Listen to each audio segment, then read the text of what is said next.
किसके लिए? याज्ञवल्क्य के लिए। कौन जोड़ रहा है हाथ?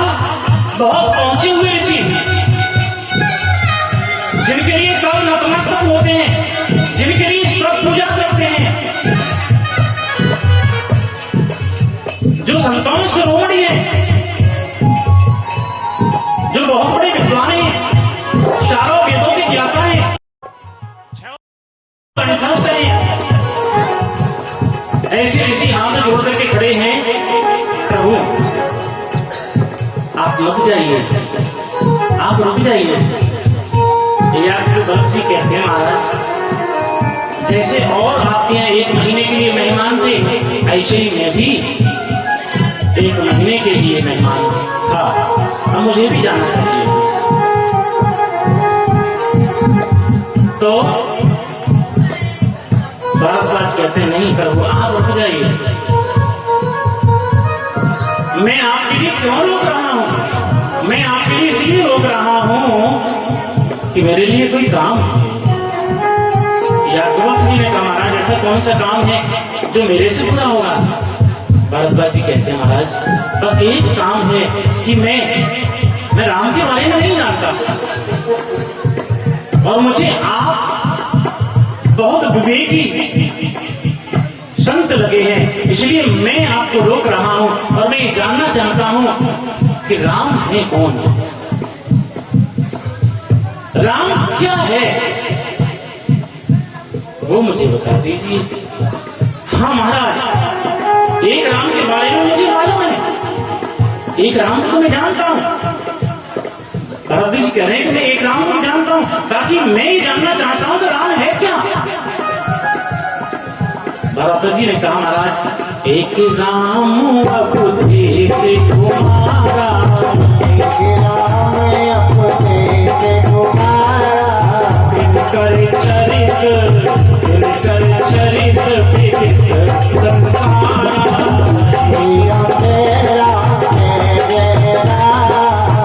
मेरा तेरा तेरा। एक राम दशरथ का बेटा, भारद्वाज जी कह रहे हैं महाराज इस राम के बारे में मालूम है मुझे। एक राम दशरथ का बेटा, एक राम घट घट में बैठा,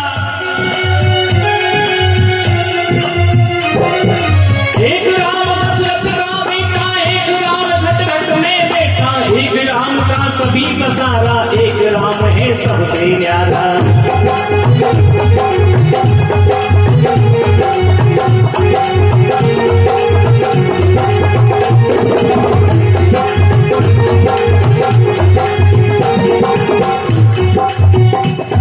ये कौन है? भारद्वाज जी कह रहे हैं कि एक राम दशरथ का बेटा, एक राम घट घट में बैठा, एक राम का सभी का सारा, और एक राम है सबसे प्यारा। ये भारद्वाज जी कह रहे हैं। तो याज्ञवल्क्य जी से उत्तर मिलता है महाराज जो प्रश्न आपने किया वही तो उत्तर है।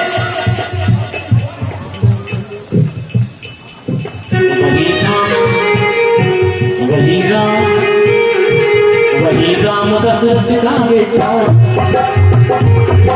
वही राम दशरथ का बेटा, वही राम घट घट में बैठा, वही राम दशरथ का बेटा, वही राम घट घट में बैठा, वही राम दशरथ का बेटा, वही राम घट घट में बैठा, उसी राम का सभी का सारा, वही राम है सबसे प्यारा, वही राम है सबसे प्यारा, वही राम है सबसे प्यारा, वही राम है सबसे प्यारा, वही राम है सबसे प्यारा, वही राम है सबसे प्यारा, वही राम है सबसे प्यारा।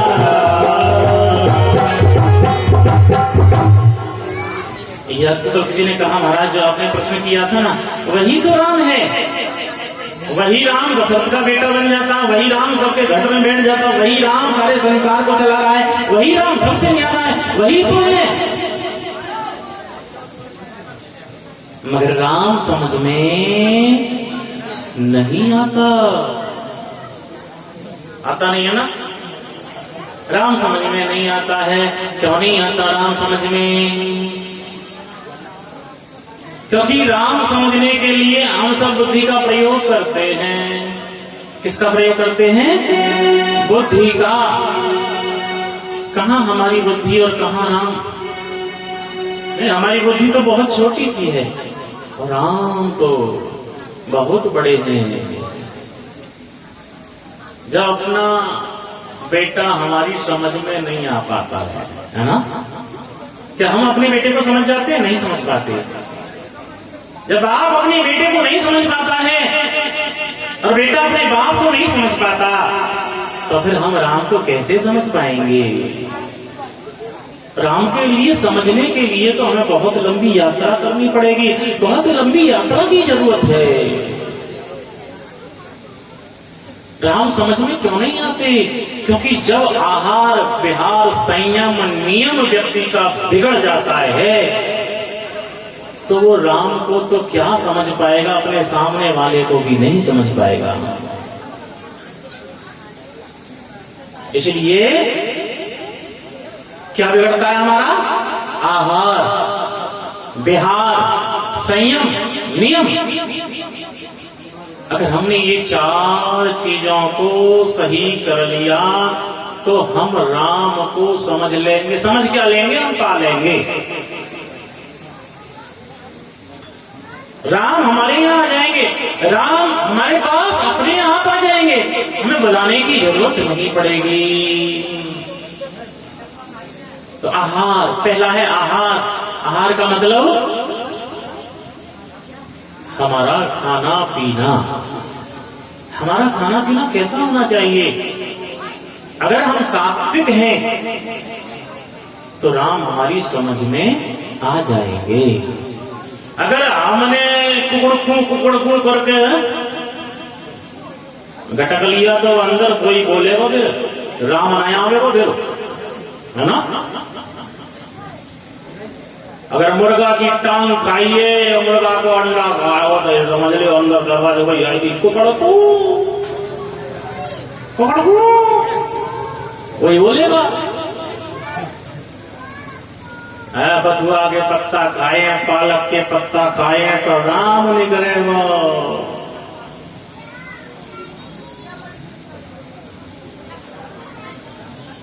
और गुटका तम्बाकू रिगड़ रिगड़ के खाए हुए तो फिर का हो गिस्सू। पूरे में बहुत काम है गिस्सू है तुम्हारे यहाँ तो सीधा नया बताए कट के जाओगे।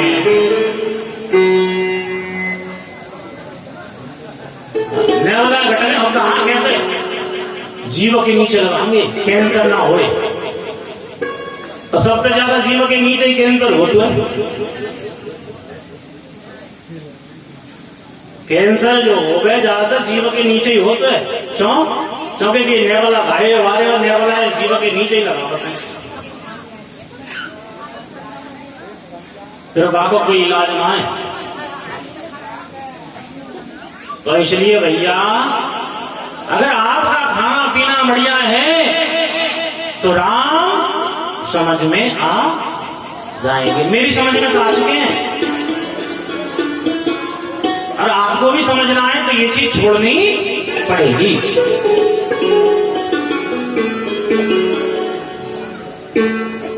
ये आहार हो गया। बढ़िया बढ़िया खाइए ना, कितनी शुद्ध चीजें हैं, दाल कितनी है, कोई केमिकल नहीं लगता है इसमें, कोई खाद नहीं लगता। आप लगाते हो तो मैं कह नहीं सकता, लेकिन पहले जमाने में ना कोई खाद लगता था ना कोई इनमें केमिकल लगता था। दलहन खेती जो होती थी इनमें कोई केमिकल कोई खाद नहीं लगता था। पानी भी बहुत कम लगता था इसमें और बहुत शुद्ध चीज नारियल गोला गाने में झेर जाएगा मैं कितना छिड़काव करो। शुद्ध चीज खाओ। 10 रुपया को नेवला को पैकेट तो तुम दिन भर में खर्च कर देते हो, एक नारियल खा लो तो और बढ़िया रहोगे। बालक को भी खवाओ।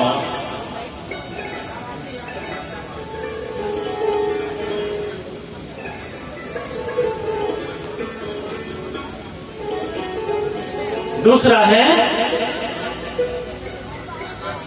बिहार। बिहार का मतलब आपका घूमना फिरना, रहना सहना, बैठना उठना कैसे लोगों में है, कैसी जगह पे है। अच्छी जगह पर आप विहार करेंगे, विचरेंगे, रहेंगे, घूमेंगे, बैठेंगे तो अच्छी संगति, अच्छे संस्कार, अच्छी संस्कृति आपके पास आ जाएगी। और आप भी ऐसे में बैठे बीड़ी वाले तमाकू, गुटखा, तमाकू और घिस्सू और हाथ रगड़वे बारे में बेशक तुम खाते पीते नहीं हो, लेकिन फिर भी आपका नाम उसी किसमें आएगा, कैटेगरी बोलते कहाँ है, हाँ उसी श्रेणी में आएगा। इसलिए ऐसी जगह पे मत बैठिए जहां से आपको बदनामी मिले, जहां से आपके नाम पर धब्बा लगे, तो ऐसी जगह बैठना नहीं चाहिए।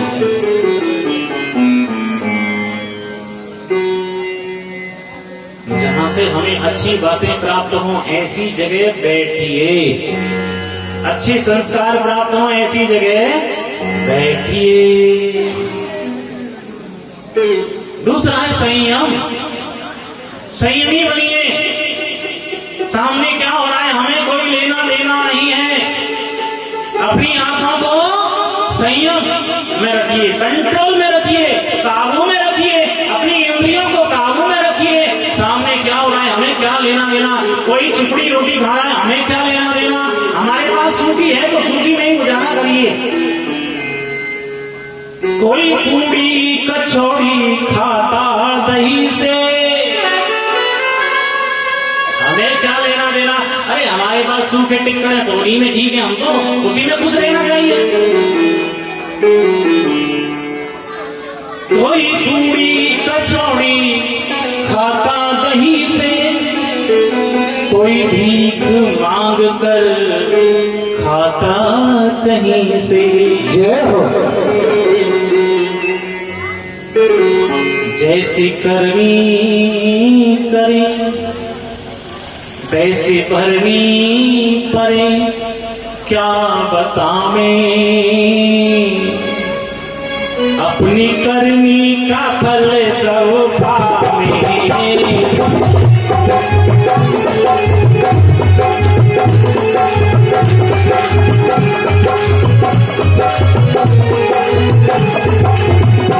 कोई काल है कोई भूपाल है, क्या बतावें अपनी करनी का फल सब पावे।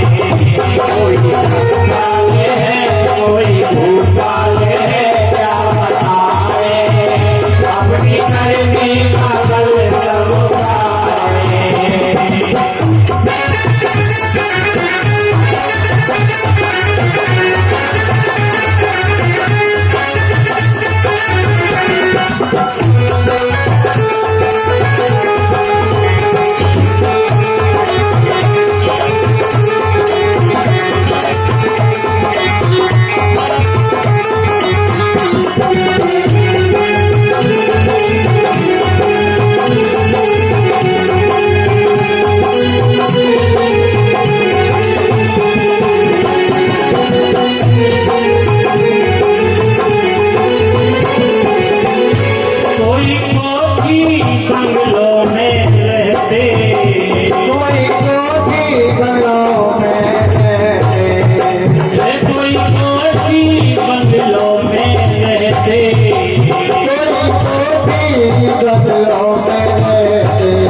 गुजर करते बढ़िया गुजर करते, सर्दी गर्मी सही धूप बरसा सही, क्या बतावें अपनी करने का बल सब पावे।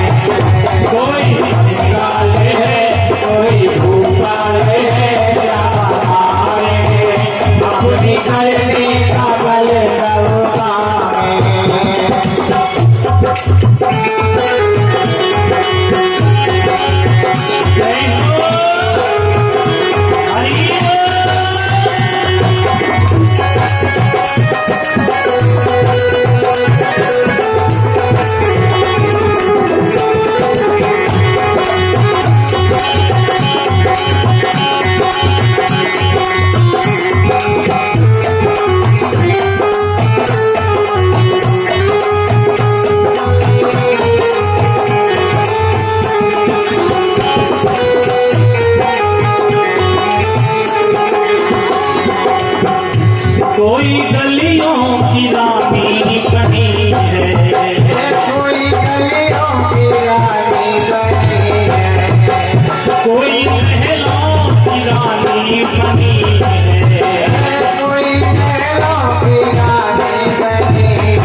एक महल में रहने वाली भी रानी है और एक गलियों में झाड़ू लगाने वाली भी महल रानी है। दोनों ही रानियां हैं, लेकिन दोनों को काम एक ही है। महलों वाली रानी का भी वही काम है, वो भी अपने महल में वही काम करती है। कोई महलों की रानी बनी है, कोई महलों की रानी बनी है, कोई गलियों की रानी बनी है, कोई गलियों की रानी बनी है। झाड़ू देती फिरे तो उठाती फिरे, क्या बतावे अपनी करने का भले सब काम है। कोई बनाले है, कोई भूपाले है, क्या काम है। अपनी करने का भले सब काम है। कोई बनाले है, कोई भूपाले है, क्या बतावे। अपनी करने का भले सब काम है। कोई बनाले है, कोई भूपाले है, क्या बतावे। अपनी करने का भले सब काम है।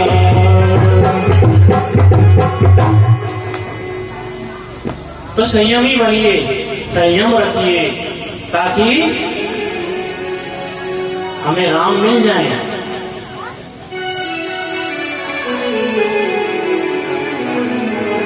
चौथा है नियम। नियम बनाइए। अगर नियम बनाएंगे तो कामयाब हो जाएंगे, और नियम नहीं बनाया हमने तो कामयाबी मिलने वाली नहीं है, पिछड़ जाएंगे।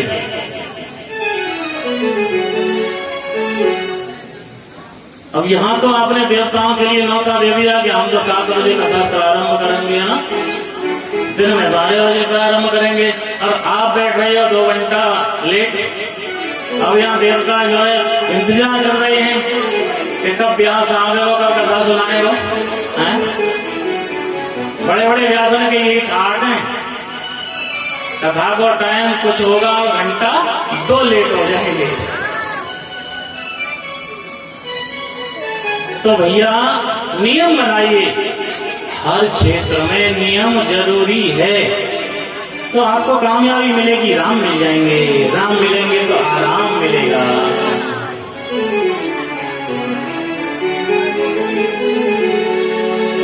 आप खाना बनाते हो तो वो भी, उसमें भी नियम होना चाहिए। कितने बजे आप जाग रहे हैं, कितने बजे हमें रसोई में झाड़ू लगानी है, पोछा लगाना है, कितने बजे हमें रसोई में भोजन बनाना है, ये नियम होना चाहिए। ये नहीं सब आज 12 बजे बन जाएगा, कोई बात नहीं, आज 4 बजे बन जाए, कोई बात नहीं। तो नियम होना चाहिए। नियम बिगड़ गया तो राम मिलने वाले नहीं है।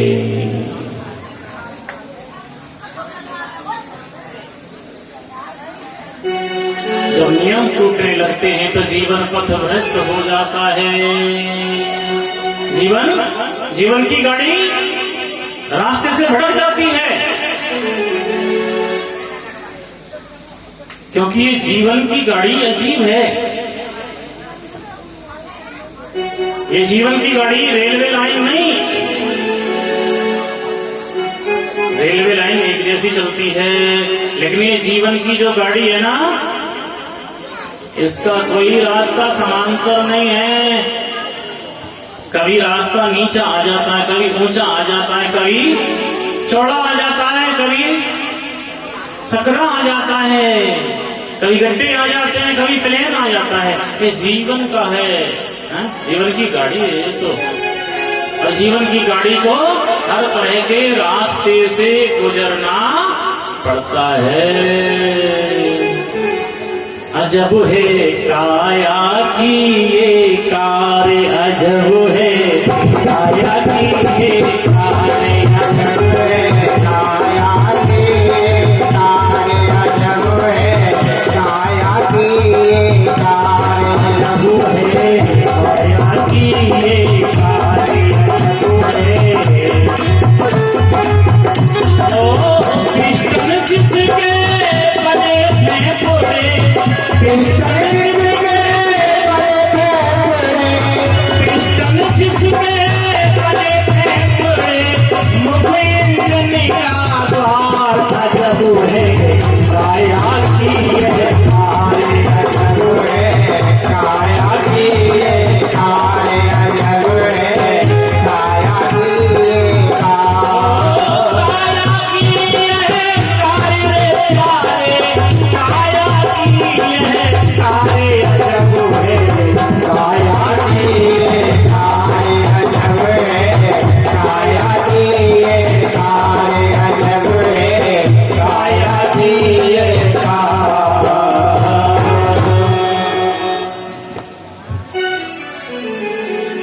तो महाराज भारद्वाज जी या ब्रज से प्रार्थना कर रहे हैं, प्रभु रुक जाइए आप, महाराज जाइए, मुझे राम के बारे में बता दीजिए प्रभु। या ब्रज जी बड़े खुश हुए और रुक जाते हैं। देखिए संत जो होते हैं ना, वो परख जाते हैं कि सामने वाला श्रोता है कैसा, ये भाव से बोल रहा है, ये जिज्ञासा से बोल रहा है, या परीक्षा बतौर बोल रहा है, जान जाते हैं। इसलिए संत रुक गए, या गोलक जी रुक गए और बहुत सुंदर गद्दी बनाई। साहब किसने बनाई? भारद्वाज ने, जो बहुत बड़े विद्वान हैं, बहुत बड़े तपेश्वरी हैं। ऐसे संत ने कथा सुनने की इच्छा प्रकट की, मतलब सब कुछ जानते हुए भी वो कथा सुनने की इच्छा प्रकट कर रहे हैं। किसके लिए? संसार वालों को ज्ञान दिलवाने के लिए कर रहे हैं। बहुत सुंदर गद्दी। बट वृक्ष के नीचे, कौन सा वृक्ष था वो? अच्छे वट था। आज भी है वो अच्छे वट प्रयाग में। उसी अच्छे वट के नीचे बैठ करके या गोलक जी कथा कह रहे हैं और भारद्वाज जी नीचे बैठ के सुन रहे हैं। यानी कि कथाकार छोटा बड़ा नहीं देखा जाता, कथाकार की उम्र नहीं देखी जाती, उसका ज्ञान देखा जाता है। अगर भारद्वाज जी यहाँ कथाकार की उम्र देखते, उसकी विद्वता देखते,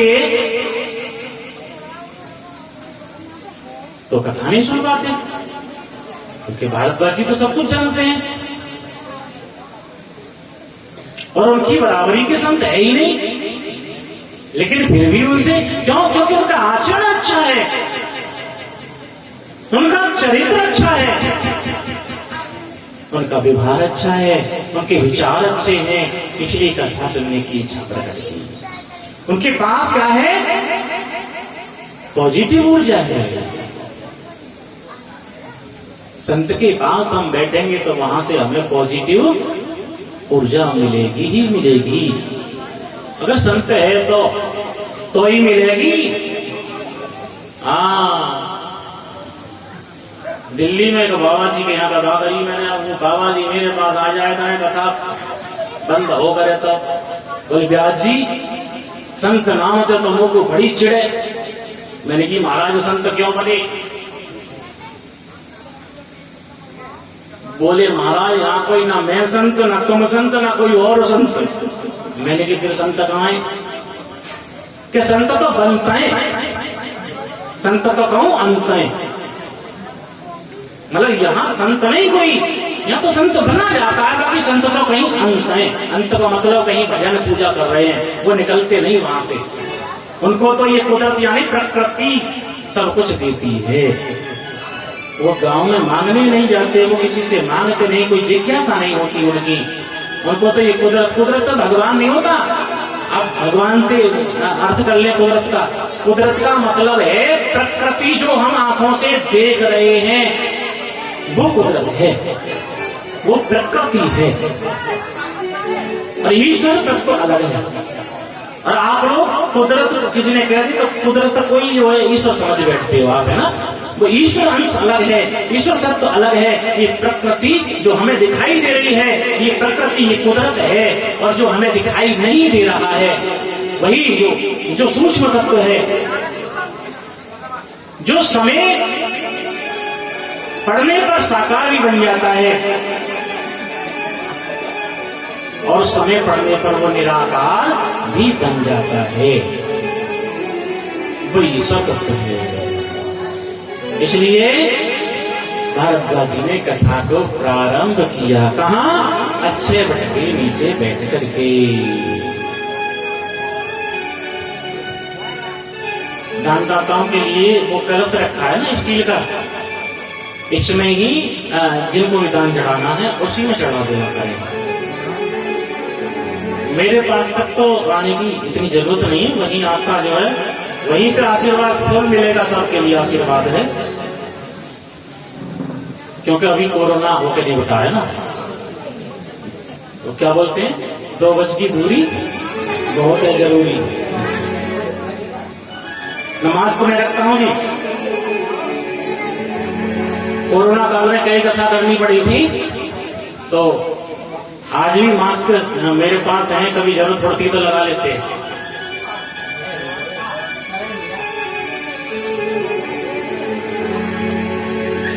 तो भारद्वाज जी ने कथा कहां सुनी? प्रयागराज में, अपने आश्रम में, अच्छे वट के नीचे। किससे सुनी? यज्ञवल्क्य से। और भगवान शंकर ने भी कैलाश पर वट वृक्ष के नीचे कथा कही है। ठाकुर जी ने गरुड़ जी को कथा सुनाई थी तो नीलगिरी पर्वत पर बरगद के पेड़ के नीचे ही कथा सुनाई थी। और आपके यहां भी कथा हो रही है तो बासोटी में कहां हो रही है? बाबा जाहरवीर जी के पीर नाए। तुम लोग पीर बोलो, अम्मा पीर नाए, वीर हैं। हाँ, जाहरवीर जी के मंदिर पर और बरगद के वृक्ष के नीचे कथा हो रही है। आप तो बहुत भाग्यवान हो। जो सदियों से चला आ रहा है नियम, वो नियम तो आपके यहाँ पूरा मिल रहा है।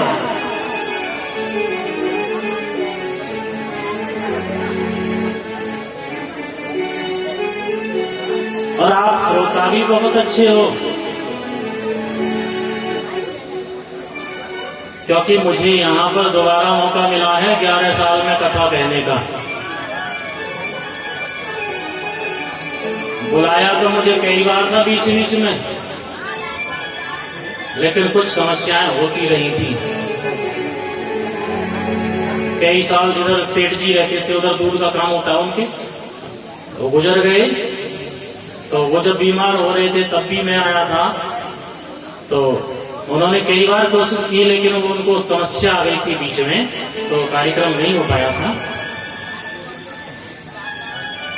आज मौका मिला है ये बच्चों के द्वारा। ये बच्चे बहुत अच्छे हैं, नहीं तो आज के बच्चे ऐसी कथाएं कहाँ सुनते हैं, कहाँ कराते हैं। उन्हें तो है जिसको तो फुर्सत ना है, उन्हें किससे फुर्सत नहीं है, डिस्को से 50,000 रुपया खर्च करते हैं, एक रात में ही जो है पूरा आनंद आ जाता है। काय में 8 हाथ वाली के वहां में सावरिया जी, 8 हाथ वाली कौन है? दुर्गे जी। हैं 8 हाथ वाली मैया का जब जागरण होता है तो पूरा आनंद भाई में आवे, पूरा आत्मा है ना। दो घूंट लगो और 2 घूंट वहां चढ़ाएगा, कहा मैया पे। फिर देखो आनंद कैसा कैसा आवे हैं। अरे लांगुरियाओं ने जब पंप चलाए थे, क्या क्या क्या आनंद आवे हैं। आनंद कितना आवे है। चरखी चल रही फाइबर के नीचे, आए भैयो मंदिर के पीछे।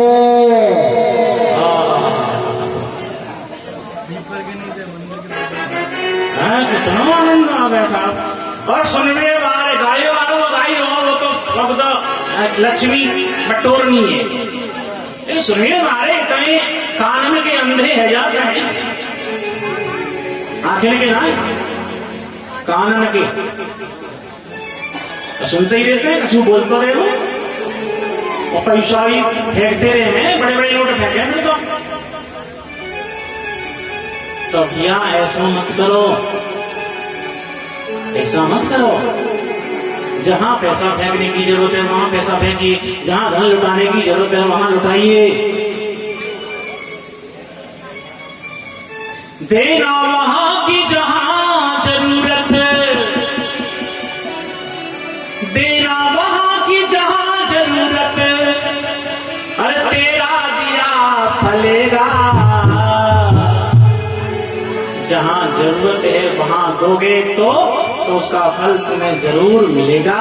और गलत जगह अगर आपने दान कर दिया है तो तुम्हें उसका कर्जा और चुकाना पड़ेगा। दान को पात्र को दे करके तुम क्यों अपना धन खोए।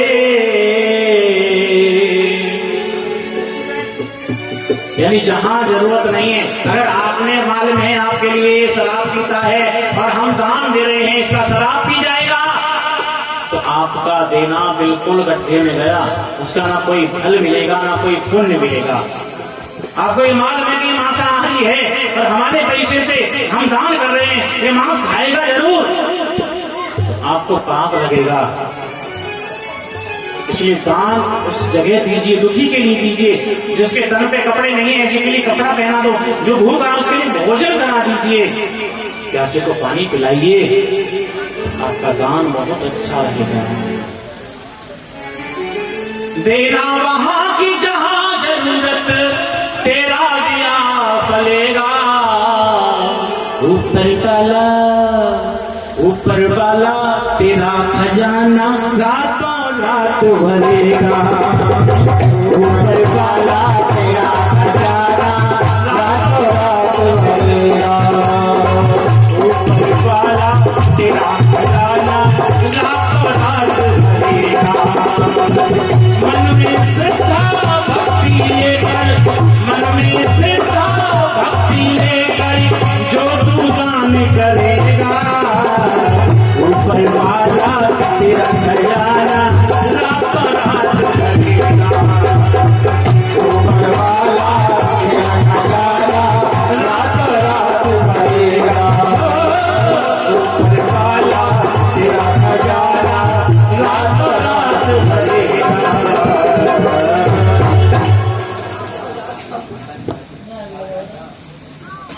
अच्छा, ये कथा जो बरगद के पेड़ के नीचे ही क्यों होती है भैया? उसमें चढ़ा दीजिए, छाप लगाऊंगा बाद में, भाई साहब है ना, इस समय कथा चल रही है, जब भजन बोलूं उस समय बोल दूंगा आपकी छाप कलश में चढ़ाइए।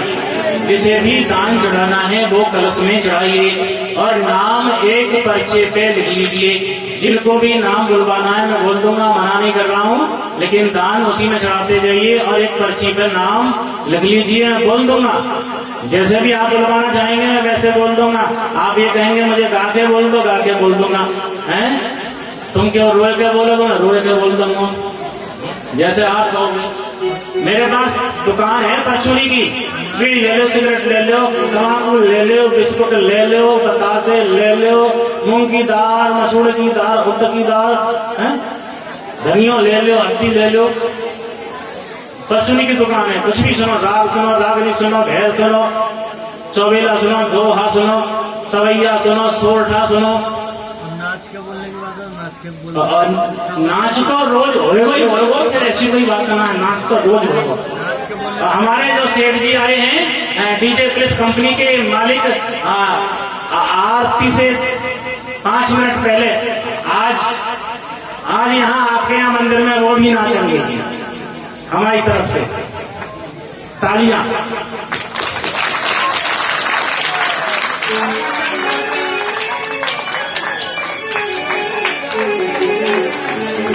बोलिए सीताराम सरकार की जय।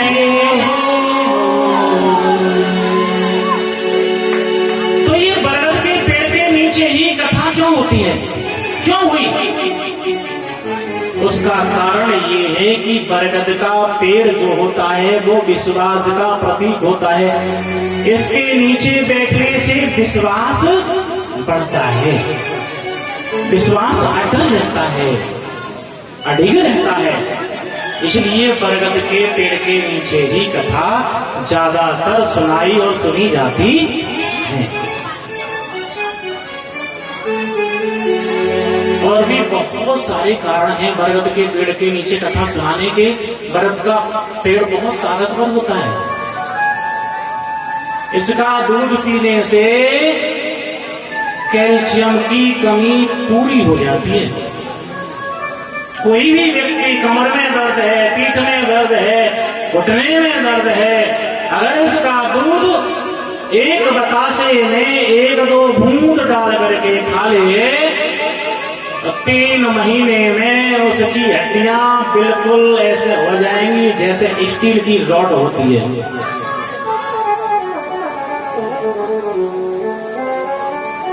और दूध ना पिया जाए तो इसकी जो है जड़ को भी कूट पीस करके इसका चूर्ण दूध के साथ सेवन कर सकते हैं। इतना भी ना हो तो इसके बढ़िया बढ़िया पत्ता ले लो, मुलायम मुलायम, और उन्हें सीधे ही चबाए जाओ दांत होए तो, और ऊपर से तो दूध पी लो, पानी पी लो, गुनगुना कैसा भी, वो भी ताकतवर है। इसके गूलर खा लो, कुछ नहीं खाया जाए तो वो भी अच्छी है। इसकी जड़ें हैं, इसकी जो दाढ़ी होती है, दाढ़ी है, तो उसे भी खा सकते हो। यानी कि इसका पंचांग ही ताकतवर है। जब बैठने से इतनी ताकत आ जाती है कि हर संत इसी के नीचे बैठ के तपस्या करता है, कथा सुनाता है, तो जब इसको सेवन करेंगे इसके पंचांग को, तब कितनी ताकत आएगी, तब कितनी कैल्शियम बढ़ेगी, तब कितनी जो है ओज आएगा, कितना हमारे अंदर प्रकाश पैदा होगा।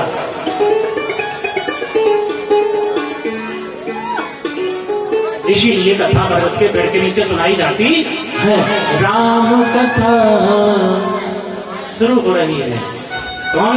याज्ञवल्क्य जी भारद्वाज जी को सुना रहे हैं और कह रहे हैं, महाराज सुनिए, राम कथा सस्य किरण समाना,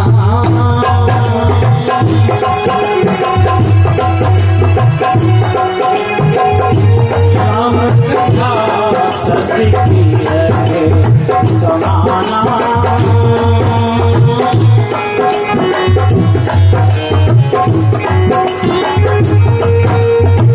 संत चकोर करेंगे दीवाना, संत चकोर करेंगे दीवाना। राम जय राम जय जय राम, श्री राम जय राम जय जय राम। तेरी राम कथा है ना, वो चंद्रमा की किरण के समान है। किसके समान है? चंद्रमा की किरण के समान। सूर्य की किरण के समान नहीं है, चंद्रमा की किरण के समान है। क्यों? क्योंकि सूर्य की किरण तो गर्मियों में तेज हो जाती है और सर्दियों में धीमी पड़ जाती है, लेकिन चंद्रमा की जो किरण होती है, चाहे गर्मी हो चाहे सर्दी, एक समान रहती है। चंद्रमा छोटा बड़ा दिखाई दे सकता है, लेकिन उसकी किरण समान ही रहती है। इसलिए बाबा कह रहे हैं, ये राम कथा चंद्रमा की किरण के समान है, यानी कि ये कभी फीकी नहीं पड़ती है, हमेशा एक समान ही रहती है।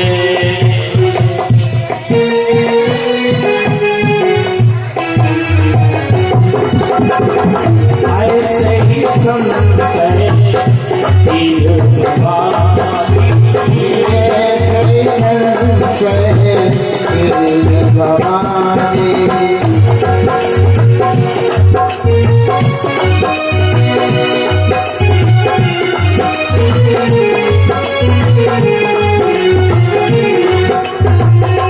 ऐसे ही संशय तीर भवानी,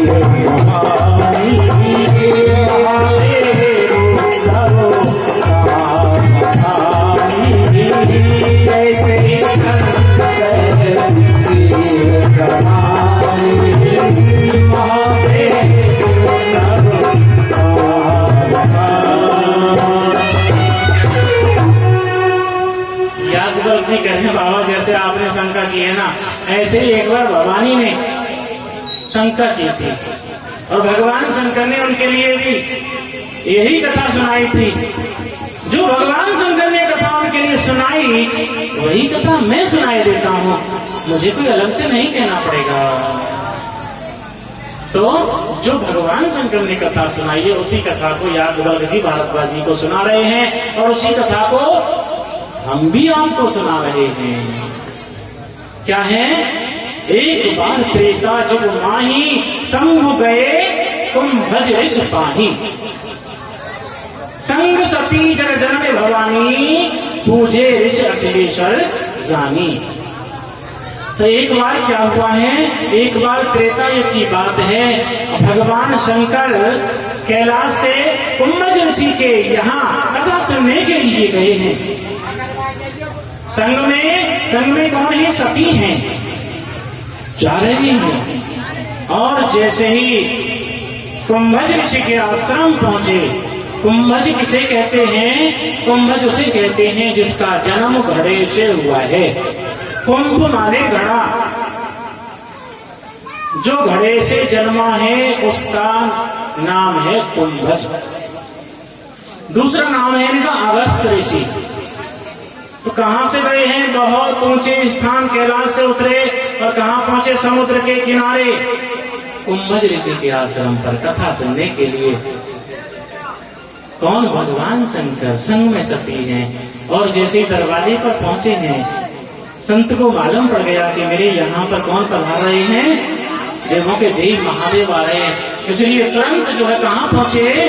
तुरंत जो है दरवाजे पर पहुंच गए संत और दंडवत प्रणाम भगवान शंकर को किया है। किसने? अगस्त जी ने। सती देख रही थी, सती के मन में शंका पैदा हो गई, ये कैसा कथाकार है, ये कैसा व्यास है, ये तो पहले से पहले पैर छू रहा है, ये क्या कथा कहेगा? जैसे भगवान शंकर को चरणवंदन किया उसी तरह से भगवती को भी, मां सती को भी अगस्त जी ने वंदन किया। अब तो और ज्यादा शंका पैदा हो गई, अब तक तो ये मेरे पति के पैर छू रहा था, अब तो ये मेरे भी पैर छूने लग गया, ये क्या कथा कहेगा? आए हैं तो बैठना तो पड़ेगा ही। ऐसी शंका चलती रही और जहां शंका और वहम आ जाता है तो पूरा जीवन उसी में गुजर जाता है। इसी प्रकार सती का पूरा जीवन शंका और वहम में गुजर गया, कुछ हाथ नहीं लगा।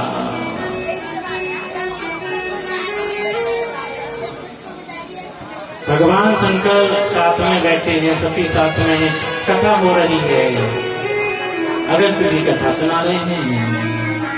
कथा पूरी होने के बाद भगवान शंकर ने कहा, बाबा अब आपको क्या विदा दें, हम क्या दक्षिणा दें, क्योंकि आपने हमारे लिए ऐसी कथा सुनाई है।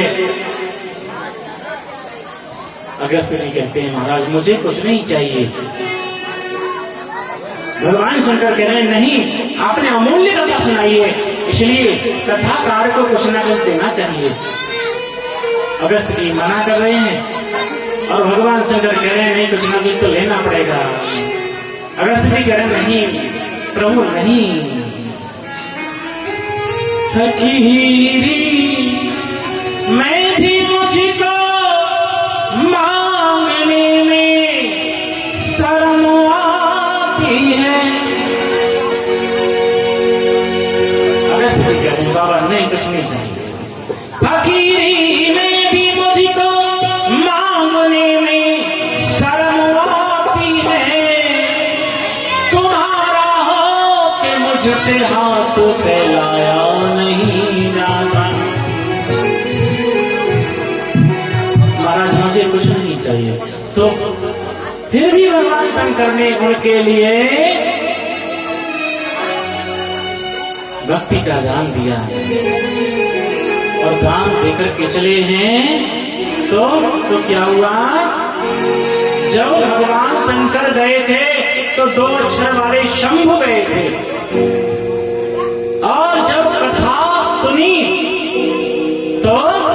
क्या बने? 3 अक्षर वाले बन गए, महेश बन गए। सुनी महेश परम सुख मानी। जय हो। गए कौन थे? शंभु गए कुंभज सिपाही। यानी कथा सुनने गए थे 2 अक्षर वाले, और जब कथा सुनी तो कितनी बढ़ोतरी हो गई, 3 अक्षर वाले हो गए, महेश बन गए। और जब दान दे दिया तो मुनिशन पिता मांगे थे पुजारी। चले भवन दक्ष कुमारी। श्री राम जय राम जय जय राम।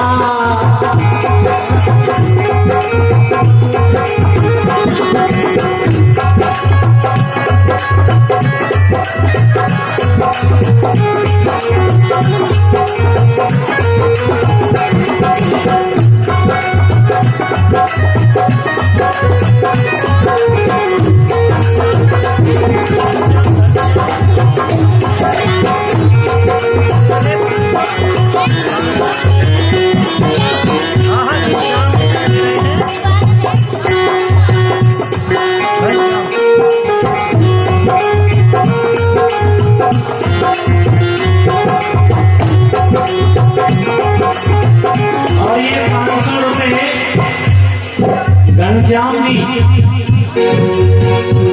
500 रुपए घनश्याम जी भगवान की कथा में दान कर रहे हैं।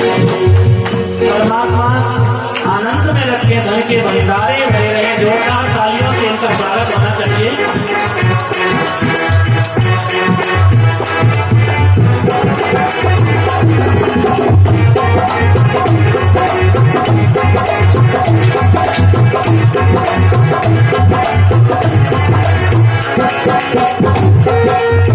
दाताओं के नाम इस प्रकार हो रहे हैं। 11 रुपए देवा, 11 रुपए रवि, 11 रुपए आर के,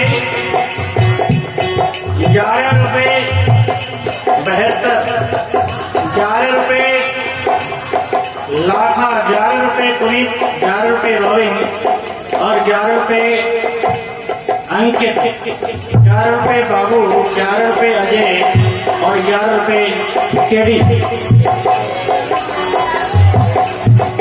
सभी दानदाताओं के लिए बहुत बहुत आशीर्वाद। श्री राम जय राम जय राम।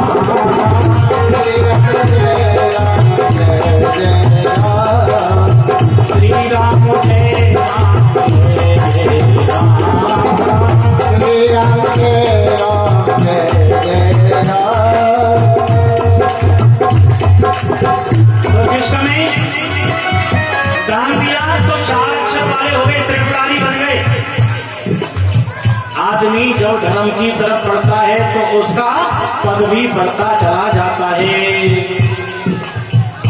आप धर्म की तरफ बढ़ेंगे, थोड़े दिन भजन करेंगे, फिर और ज्यादा भजन करेंगे, फिर लोग आपका नाम बदल देंगे। जो नाम आपका लेते थे उस नाम को भूल जाएंगे और आपका अच्छा शुद्ध नाम रख देंगे। फिर आपसे कहेंगे, ओए बाबू यहाँ तो ऐसा कोई ना कहो, अरे बाबू यहाँ तो ना। जब आप भजन बढ़ाएंगे तो आपका नाम अपने आप बढ़ जाएगा। फिर तो पप्पू महाराज हो जाएंगे, फिर बाबू महाराज हो जाएंगे। नाम के आगे महाराज लग जाएगा। इसलिए भगवान शंकर के पास कुछ नहीं था, लेकिन फिर भी देवों के देव महादेव, नाम महादेव, क्योंकि भजनानंदी है। भजन हमें ऊंचाई देता है।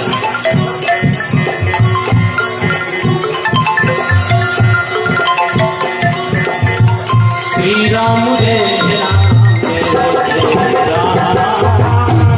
राम जय राम जय जय राम। श्री राम जय राम जय जय राम। श्री राम जय राम जय जय राम। श्री राम जय राम जय जय राम। श्री राम जय राम जय जय राम।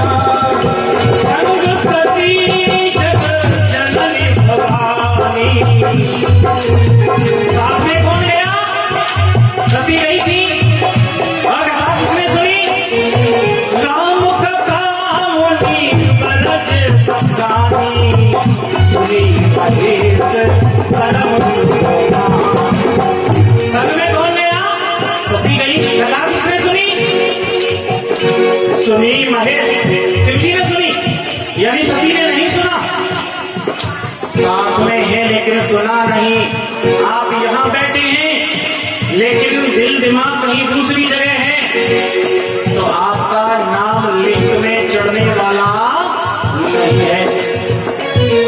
इसलिए दिल और दिमाग से आप यहाँ बैठेंगे तो ही आपका नाम चढ़ेगा लिस्ट में। इसलिए अपना नाम लिस्ट में चढ़वाना है तो क्या करना पड़ेगा आपको? तन मन यहीं रखना पड़ेगा। ऐसा ना है अब रोटी कोई के रखी आए कटोरदार को ढक्कन लगाए हुए को ध्यान ही ना रहा हो। अब यहाँ आए तो भाई अब बीच कथा में तो इतनी पड़ोस में तो कैसे उठे और ध्यान कहाँ है? तुम बिल्ली ना आ जाए, तुम बिल्ली रोटी ना खाई जाए, ध्यान आए बेटे आए, है ना? इसलिए एक दिन सोची मैंने भजन करने की, सोची मैंने एक दिन सोची मैंने भजन करने की, सोची मैंने भजन करने की। घर में कुटिया बस गई रे जिंदगानी, जिंदगानी अरे घर में कुटिया बस गई रे जिंदगानी, भजन बिन लुट गई रे जिंदगानी।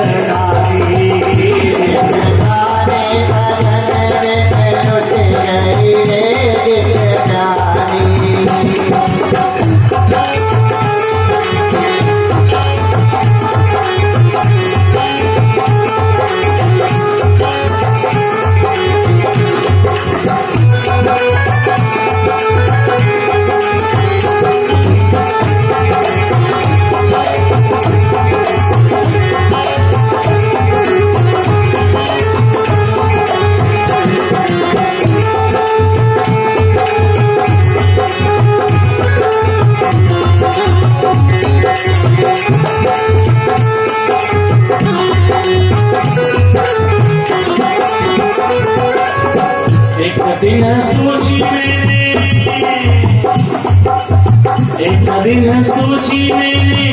कान करने की, एक दिन सोची मैंने कान करने की, एक दिन सोची मैंने कान करने की, सोची मैंने दान करने की।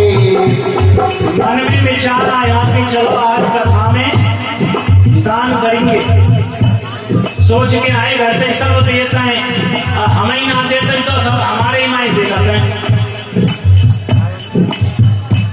बुढ़े बाबा आए वो घर पे ही सोचे आज हम दान करेंगे। बुढ़े बाबा थोड़े से कंजूस हो गए पुराने जमाने के, नए वाले पे तो नहीं कंजूस ना होते। तो बाबा ने सोची सब दान करते हैं, हम दान करेंगे, सब आरती में पैसा चढ़ा दें। अब बाबा देख रहे हैं उन्होंने जेब में हाथ डाला, बड़ी मुश्किल से तो हाथ घुसवा जेब में। कंजूसन को हाथ बहुत देर में घुसे, क्यों? जब चमड़ी चली जाए लेकिन कमड़ी ना जाए। इसलिए हाथ गयो तो एक चौहन्नी निकली। बालक जानते हो तुम चौहन्नी? ना जानते? एक चौहन्नी 25 पैसा है, 25 पैसा निकले, मुट्ठी में डाल ली। जब आरती की बारी आवेगी ना, जब डालूंगा तो सबको दिखाएंगे, डालूंगा तो सब जान जाएंगे हाँ बुढ़े बाबा दान कर रहे हैं। और जैसे आरती झोरे को आई तो मुट्ठी खोल के देखी, देखो एक आदत है हाथ की, बाना कछु चीज धर के मुट्ठी बंद कर लियो तो पसीज जातो है, और जैसे ही बुढ़े बाबा ने मुट्ठी खोली हो रही रोए रही है, जामुन है चाहे रही, फिर जेब में धर रही थी। एक दिन सोची मैंने कान करने की, सोची मैंने कान करने की, मूल प्याजों में फंस गई रे जिंदगानी, जिंदगानी प्याज में फंस गई रे जिंदगानी, आए जिंदगानी भजन बिन लुट गई रे जिंदगानी, जिंदगानी भजन बिन लुट गई रे जिंदगानी।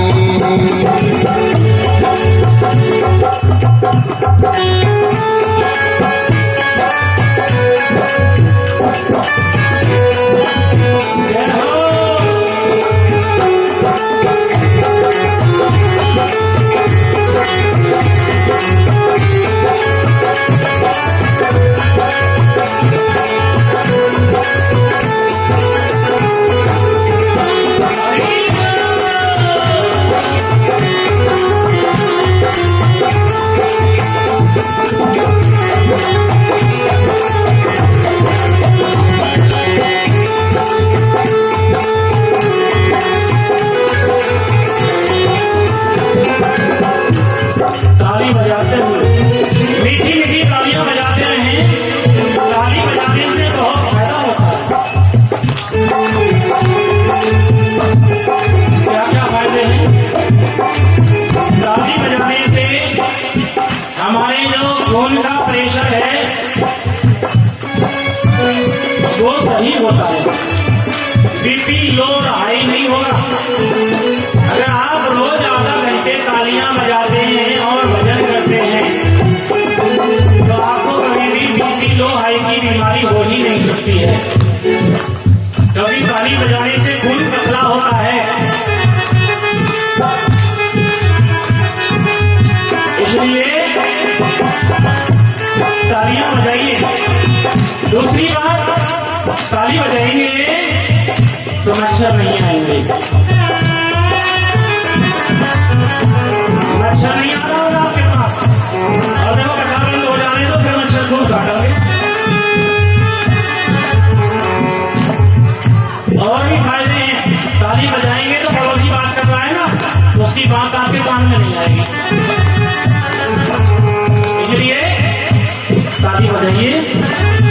एक दिन सोची मैंने तीरथ करने की, सोची मैंने तीरथ करने की, एक दिन सोची मैंने तीरथ करने की, सोची मैंने तीरथ करने की, विचार तो आया तीरथ करने का, लेकिन सोचा तो आपको भीड़ बहुत मिलेगी, भीड़ भाड़ में फंस गई रे जिंदगानी, जिंदगानी भजन बिन लुट गई रे जिंदगानी। आए जिंदगानी भजन बिन लुट गई रे जिंदगानी, जिंदगानी भजन बिन लुट गई रे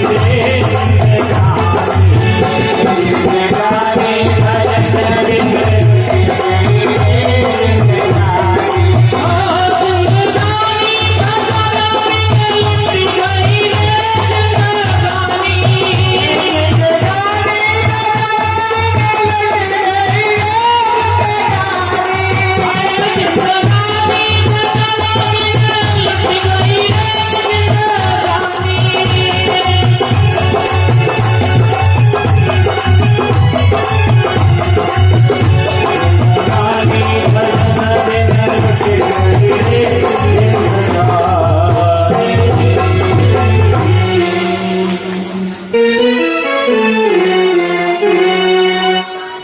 तो भजन का बहुत बड़ा प्रभाव होता है।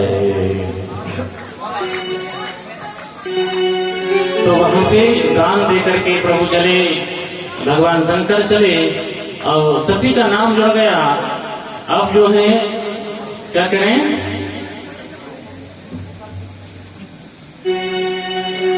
मुनि सन विदा मांगे त्रिपुरारी, चले भवन संग दक्ष कुमारी।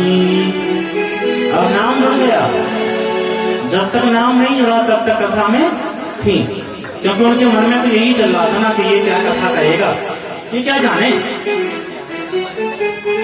है। कथाकार तो भूरे होते हैं, भूरे मलूक। हाँ, कथा भाषक जो है 1 घंटा कम से कम लीपा पोती करके जब गद्दी से बैठते हैं। महाराज हमारे सांवरिया जी तो बहुत देर लीपा पोती करते हैं। हाँ, आज पहला दिन है, आज हमारे में बैठे लीपा पोती करके बिना काजल के तो बैठे ना आए।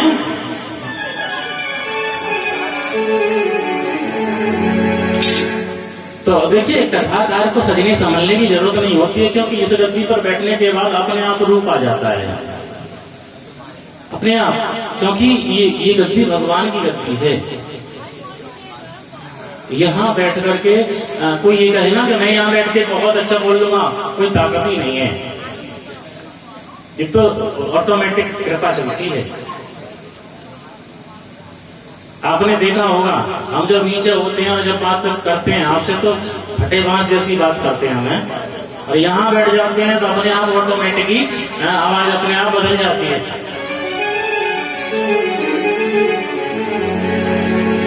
इसलिए ये तो सब ऊपर वाले की कृपा है। तो चले जा रहे थे, अब रास्ते में भगवान शंकर ने मनी मन जो है सर झुका लिया, थोड़ा मन से प्रणाम किया, हाथ जो है सर झुकाया। सती ने देखा, पूछने लगी, महाराज ये आप क्या कर रहे हैं? भगवान शंकर ने कहा, देवी मेरे प्रभु ने जन्म लिया है और वो अपने पिता के वचन के कारण वन में घूम रहे हैं, और इसीलिए मैं उनको बंधन कर रहा हूँ। वन में उनकी पत्नी का मरण हो चुका है, इसलिए वो वन में अपनी पत्नी को खोज रहे हैं। सती के मन में और ज्यादा शंका पैदा हो गई। पहले ही शंका थी कि ये क्या कथा कहेगा, अब और ज्यादा शंका हो गई पति के वचन सुन करके। सोचने लगी, प्रभु ऐसा नहीं हो सकता है, ये कोई भगवान नहीं हो सकते, ये कोई साधारण हो सकता है, कोई राजकुमार हो, लेकिन भगवान नहीं हो सकते हैं।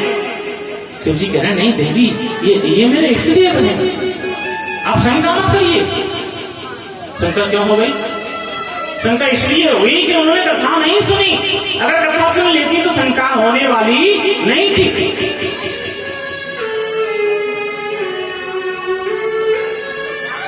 इसलिए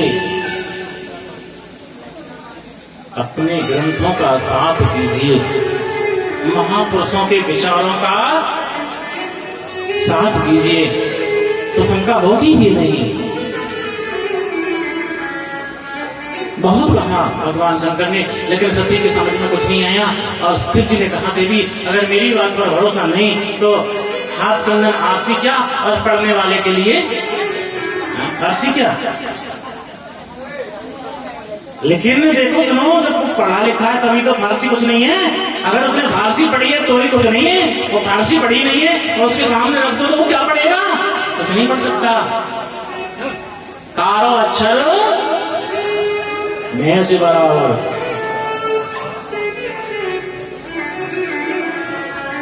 तो इसलिए महाराज कहां चल रही थी कथा, हम तो भूल गए। श्री राम जय जय राम, श्री राम जय जय राम, श्री राम जय राम जय राम, श्री राम जय राम जय राम, श्री राम जय राम, श्री राम जय राम। सोई ममैत देव रघुबीरा,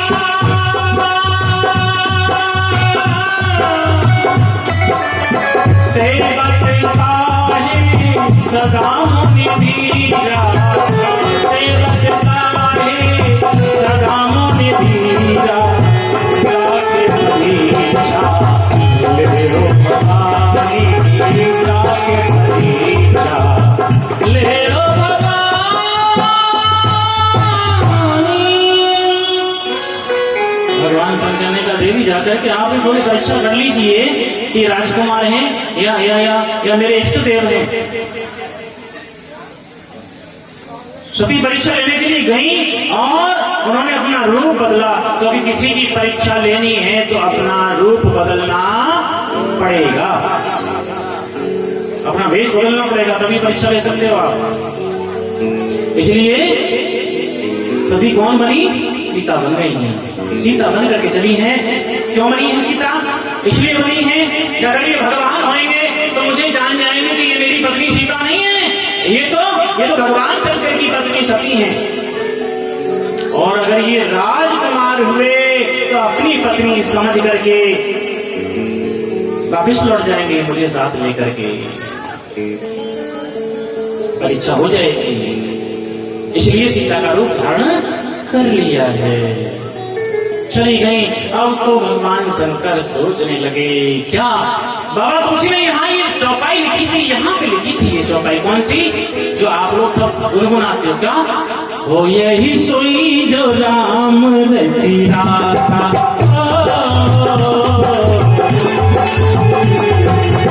हो यही सोई जो राम रची राता, कोई करे के आवई साथा, कोई करे के आवई, कोई जीते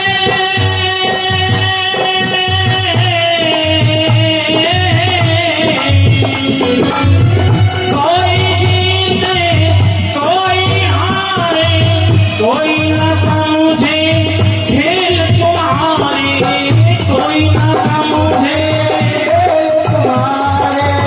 कोई न समझे खेल तुम्हारे, कोई जीते कोई हारे, कोई न समझे खेल तुम्हारे, तू चाहे जैसा होता वही है, तू चाहे जैसा होता वही है, तेरे आगे जोर कोई चलता नहीं, तेरे आगे जोर कोई चलता नहीं है, तेरे आगे जोर कोई चलता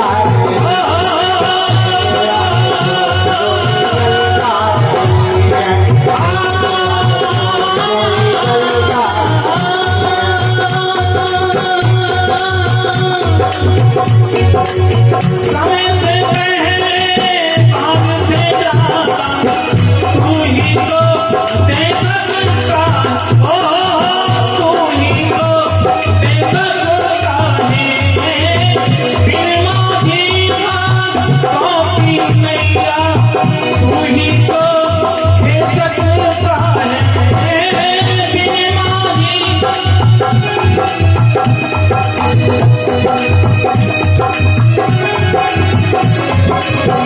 नादान है जो समझता नहीं है, नादान है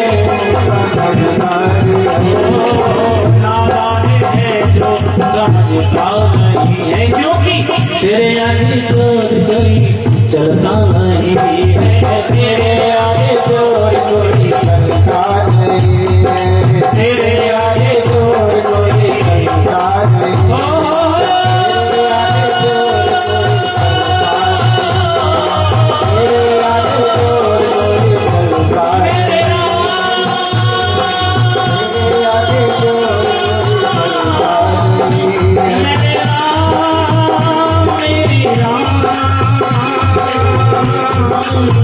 तू चाहे तो पर्वती को मिट्टी में मिल तेरे नहीं, तू चाहे तो पर्वती को मिट्टी में मिलते तेरे नहीं, पत्थर पर तो फूल उगाने इसमें कोई फेर नहीं, इसमें कोई तेरी नहीं, मूर्ख को पंडित बनाता तू ही है, मूर्ख को पंडित बनाता तू ही है, मूर्ख को पंडित बनाता तू ही है।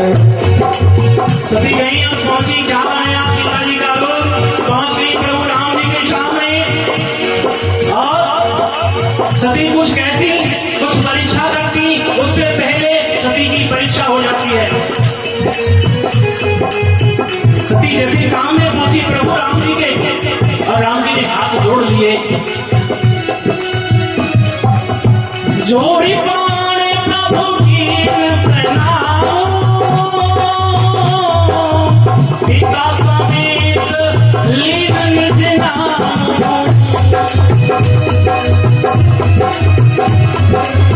पिता समेत लीन निज नाम। माते हाथ जोड़ करके इशारा किया, मां मैंने आपको पहचान लिया, तुम छिपो मत। मैं अयोध्या नरेश महाराज दशरथ का बेटा राम हूं। मां अकेली जंगल में क्यों घूम रही हो? महादेव कहाँ है? वो जैसे महादेव का नाम लिया, पैर के नीचे की जमीन खिसक गई, मुंह के तोते उड़ गए, क्योंकि परीक्षा लेने आई थी, लेकिन गुरु की परीक्षा हो गई। दौड़ी पीछे को। भगवान ने सोचा, राम जी ने सोचा, इनको कुछ ना कुछ चमत्कार दिखाना चाहिए। अगर इनको चमत्कार नहीं दिखाया तो फिर से शंका हो जाएगी। इसलिए प्रभु से कोई अछूता नहीं रहा। भगवान से कोई भेद करे, कोई छिपाव करे तो छिप नहीं सकता। कैसे? हो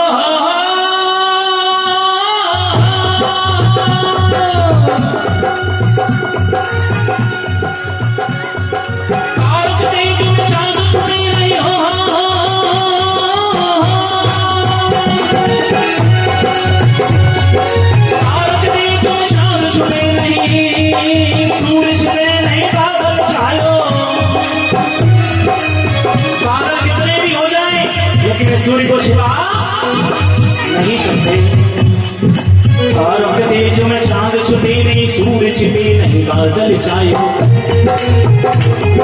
हीर पड़े रजपूत छुपे नहीं, रात छुपे नहीं, आंगने आयो।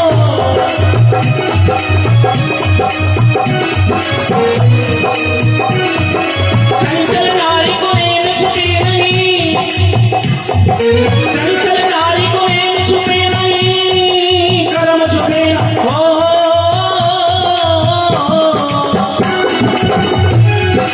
चंचल नारी को नींद छुपे नहीं, प्रीत छुपे नहीं, पीठ दिखायो। कर्म तीर्थ छुपे नहीं, पीठ छुपे नहीं, पीठ दिखायो। कई अंग कहीं सुन समातवल, कर्म छुपे न बबूती लगायो। कर्म छुपे न बबूती लगायो, कर्म छुपे न बबूती लगायो, कर्म छुपे न बबूती लगायो। आप कितने भी छिपिए लेकिन छिप नहीं सकते। परीक्षा हो गई इसकी, सती की। लौट करके आ गई, लौट करके आई तो राम जी ने ऐसा चमत्कार किया, जिधर को भी जा रही हैं, जिधर को भी जा रही हैं, उधर राम सीता लक्ष्मण तीनों दिखाई देने लगे। चारों दिशाएं बदल दी सती ने, सब तरफ राम सीता लक्ष्मण दिखाई दे रहे हैं। चक्कर आ गए, अब होश आया। हाँ, कौन है? ब्रह्म है, ये भगवान है। होश कब आया? जब चिड़िया चुप गई खेत, फिर पछताए हो चुका। जब चिड़िया चुन गई खेत,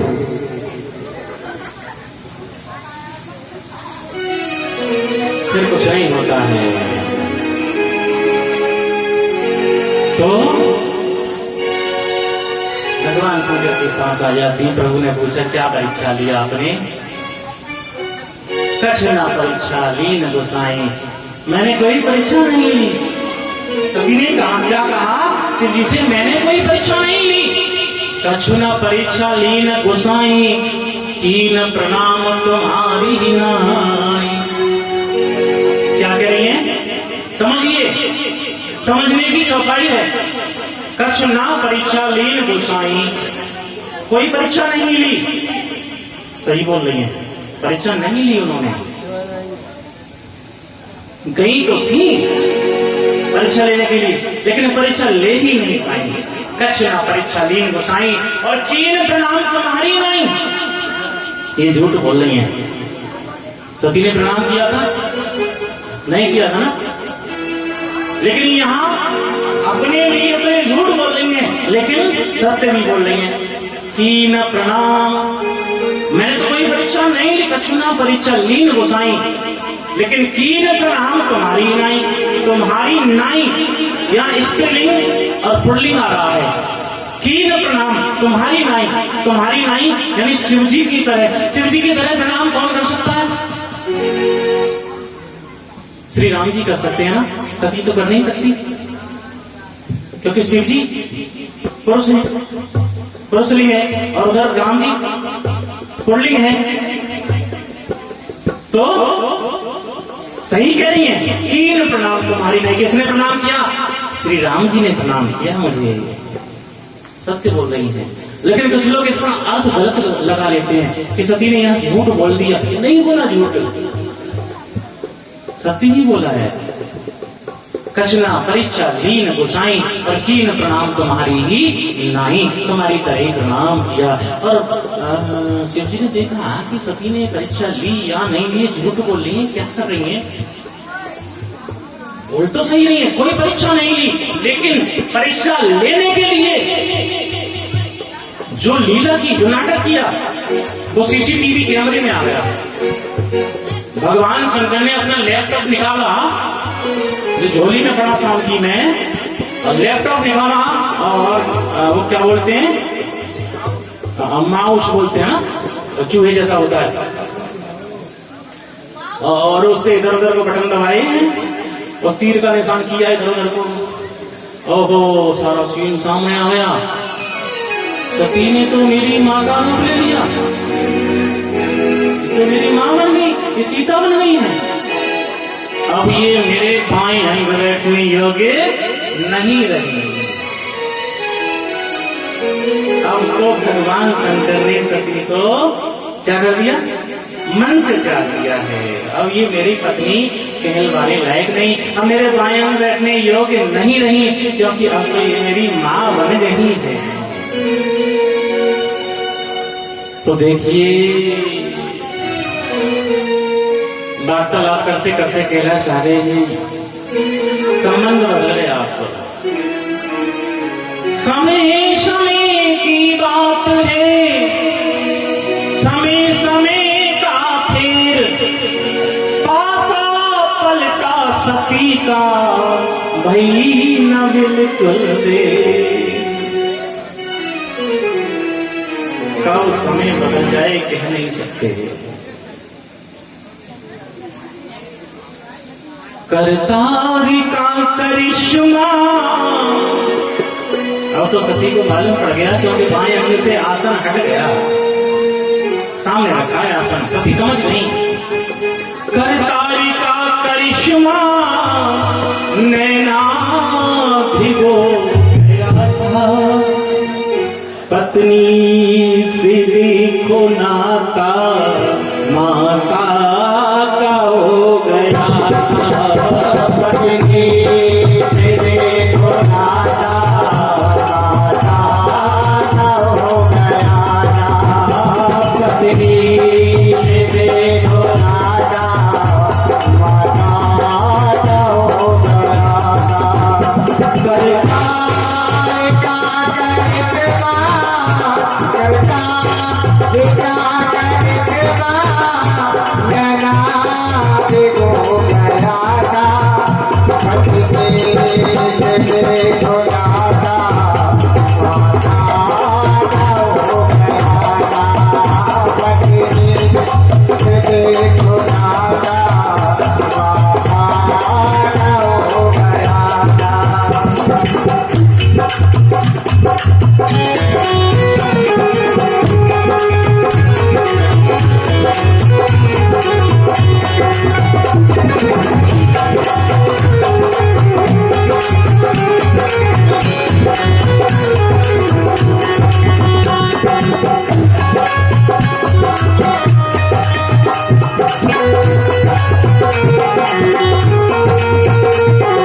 करनी का फल जगत में, सभी को मालूम पड़ेगा और सोच रही हैं करनी का फल जगत में बढ़ता होना है, करनी का फल जगत में बढ़ता होना है,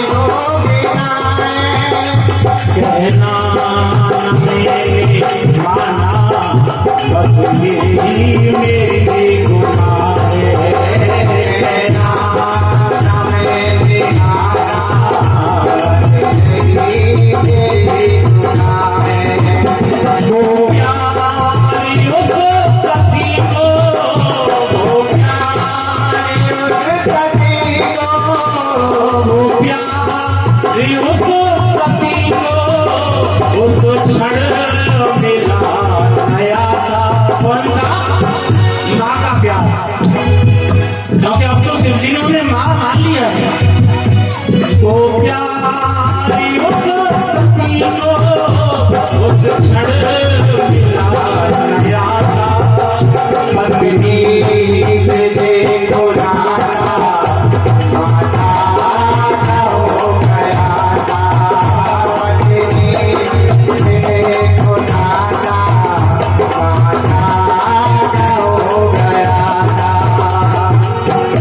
कर जोड़ी करके मोली कर माँ को हमको देना, कर जोड़ी करके मोली कर माँ को हमको देना, काशी हो तो चरण की इंसाफ मुझको देना, काशी हो तो चरण की इंसाफ मुझको देना, करुणा को सुन सती की, करुणा को सुन सती की, नंदी भी रो गया था, पत्नी से देखो नाता माता हो गया था, पत्नी से देखो नाता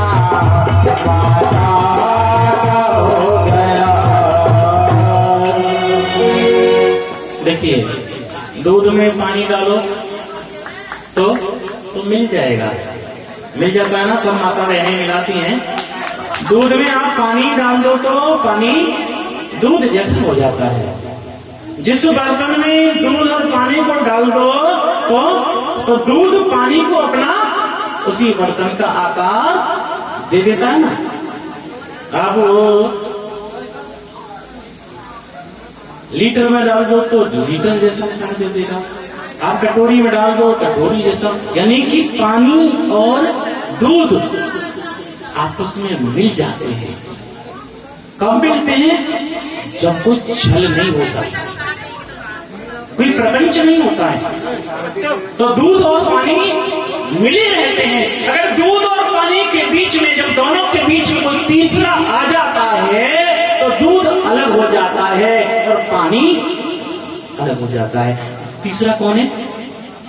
छाछ, है ना। दूध और पानी को उबालो और उबलने के बाद उसमें क्या डाल दो? थोड़ी सी छाछ डाल दो, तो पानी अलग और दूध अलग, फट जाते, पनीर बन जाता फिर। हाँ, फट जाता। तो इसलिए हमें कैसे रहना है? दूध और पानी की तरह रहना है ना। तीसरी चीज को लाओ ही मत बीच में। अगर तीसरा आ गया तो वहां दरार पड़ जाती है और जीवन खराब हो जाता है। फिर कटता आ जाती है जीवन में, फिर रस नहीं रहता, जीवन नीरस हो जाता है, स्वाद नहीं रहता, अस्वाद हो जाता है जीवन। जिंदगी क्या बन जाती है? एक नरक जैसी बन जाती है। इसलिए हमें घर में, परिवार में कैसे रहना है? दूध और पानी की तरह रहना है। आगे की कथा कल होगी। कल भगवान शिव की भी थोड़ी सी कथा बची है, उसके बाद श्री राम जी के जन्म की कथाएं होंगी। और थोड़ा जल्दी आया करो, लेट हो जाते हो आप, है ना। हम तो अपने टाइम पे ही बैठ जाते हैं, फिर आपका इंतजार करते रहते हैं, हमारे सांवरिया जी भजन गाते रहते हैं। अब हम तो तभी शुरू करें तब आप लोग आओ, आप लेट आते हो, इसलिए लेट शुरू करना पड़ता है, लेकिन टाइम पे तो बंद करना पड़ेगा ना, क्योंकि इंसान है, मशीन नहीं है, तो चलती रहेगी, है ना। इसलिए टाइम पे आ जाया करो। 7 दिन की बात है, कोई बात नहीं है। और अब देखिए एक भजन हमारे जो बुलंदशहर से चल के आए हैं, जो बहुत छोटा सा होगा, बहुत छोटा सा, है ना, एक ही होगा, बहुत छोटा सा। आ जाइए, माइक दीजिए।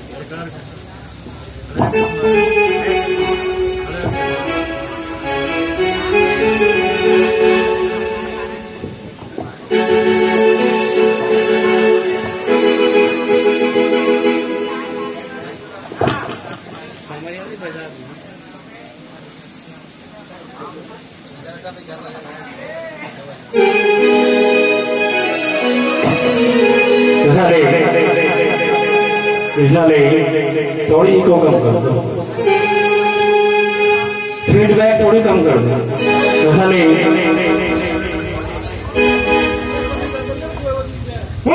वीर बाबा की, वो सच्ची दरबार की। आपके बासोटी गांव में राम कथा का हमारे गुरुजी द्वारा जो प्रसारण चल रहा है, जो कथा चल रही है, आप बड़े भाग्यशाली हैं। लोग तरसते हैं कि हमारे यहाँ गांव में कोई भजन कीर्तन भागवत हो जाए। हर किसी के गांव में नहीं